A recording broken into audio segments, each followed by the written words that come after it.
আশা করছি আপনারা সকলেই ভালো আছেন। আজ আমার আরও একটি নতুন ভ্লগে সকলকে অনেক স্বাগত জানাই। আজ সোমবার, ওই সকাল ৯টা মতো বাজে। ঘুম থেকে উঠে হাত মুখ ধুয়ে কিছু ড্রাই ফ্রুট ভিজিয়ে রেখেছিলাম, রাতের বেলা সেগুলো সকালে খেলাম। তারপরে দুটো রুটি, দুটো কলা, একটা ডিম আর খেলাম 1 গ্লাস দুধ। খাওয়া দাওয়া সেরে এদিকে চলে এলাম দুপুরে রান্নার জোগাড় করতে। জোগাড় বলতে সবই তো ঘরে আর সবই কেনা। এই শীতের সময় গ্রামের দিকে কম বেশি করে নানা রকম সবার বাড়িতে শীতের সবজি হয়, তবে আমার ঘরে সবটাই কেনা। চুবড়ি ভর্তি করে নিয়ে আসলাম। পালং শাক, ওলকপি, বিটকপি সবটাই কেটে কুটে নিলাম। এখানে আছে পেঁয়াজ কুচি, কাঁচা লঙ্কা কুচি, টমেটো কুচি আর আছে মাছ ভাজা, তার সঙ্গে আছে বড়ি। আর এদিকে আছে বিট কুচি আর আছে পেঁয়াজ। এখানে আছে ওলকপি আর ডাঁটা আর আছে পালং শাক। সব সবজি কেটে রেখে দিলাম। রান্নাটা আজকে আমি আর করব না। ভেবেছিলাম বিট ভাজায় একটু ওপর থেকে বড়ি ভেজে দেব, তবে বড়ি আর বেশি নেই। আজকে রান্না করলে আর একবার রান্না হবে। সারা বছর খেতে খেতে আর কি থাকে, এবছরে তো আবার বড়ি দেওয়া হবে। শীত তো পড়ে গেছে, আর শীতের সময় আমাদের বাড়ির দিকে প্রতি বছর বড়ি দেওয়া হয়, তো তার জন্য খেয়ে নিচ্ছি। রেখে দিয়েছিলাম। আর জানেন তো, সব তরকারিতে বড়ি দিলে খেতে ভালো লাগে, তরকারির টেস্টটাও অনেকটা পাল্টে যায়। তরকারি কেটে কুটে এদিকে আসলাম ওপরে। ও ডিউটিতে যাওয়ার আগে জামা কাপড় কেচে রেখে গেছিল। ও দেরি হয়ে যাচ্ছিল বলে আর জামা কাপড় মেলতে পারিনি। আর ওপরে আমি তো খুব একটা উঠি না, তবে এখন যদি না মেলে দিই জামা কাপড় আর শুকাবে না। শীতের রোদ, এমনিতেও রোদের কোনো তেজ নেই।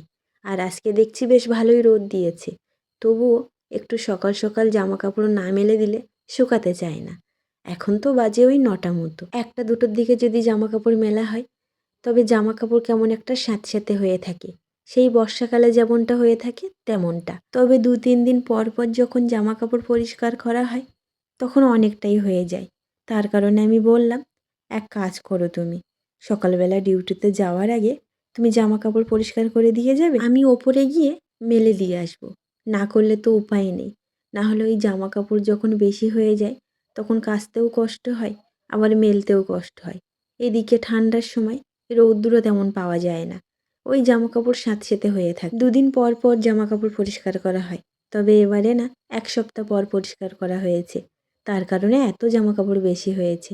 আর তার থেকেও বড় কথা, ও তো প্রতিদিনের জামা কাপড় প্রতিদিন পরিষ্কার করতে পারে না, আর প্রতিদিন এক জামাও পরে যেতে পারে না।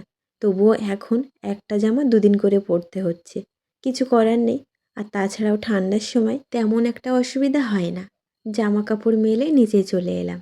কলা নেওয়া হয় 2 ছড়া করে, তবে এবারে না 2 ছড়াই পাকা এসছে। ঘরে গিয়ে দেখলাম কলার গা কেমন কালো কালো হয়ে গেছে, আর কালো কালো হয়ে গেলে বেশি দিন থাকে না, নষ্ট হয়ে যায়। এমনিতেও পাকা কলা বেশি দিন থাকে না। 2 ছড়া করে নেওয়া হয়, তবে 1 ছড়া একটু কাঁচা নেওয়া হয় আর 1 ছড়া পুরো পাকা নেওয়া হয়। তবে ওই যে এবারে 2 ছড়াই পাকা এসছে। ওদিকে রান্না হয়ে গেছে, স্নান করে সোজা চলে এলাম খাওয়ার কাছে। আজকের দুপুরবেলা রান্না হয়েছে বিট ভাজা, তার সঙ্গে আছে চুনো চিংড়ি মাখা। ভাজা লঙ্কা আর ভাজা পেঁয়াজ দিয়ে মাখা হয়েছে, খেতে হয়েছিল অসাধারণ। তার সঙ্গে আছে ওলকপি, আলু, বড়ি দিয়ে মাছের ঝোল। আজকের ভিডিওটি বেশি বড় করলাম না, ছোটোর মধ্যেই আছে। কেমন লাগলো অবশ্যই কমেন্টে জানাবেন। ভালো লাগলে একটি লাইক করে দেবেন এবং আমার ছোট্ট চ্যানেলটির পাশে থাকবেন। সবাই ভালো থাকবেন, সুস্থ থাকবেন। আজকের মতো সবাইকে টাটা।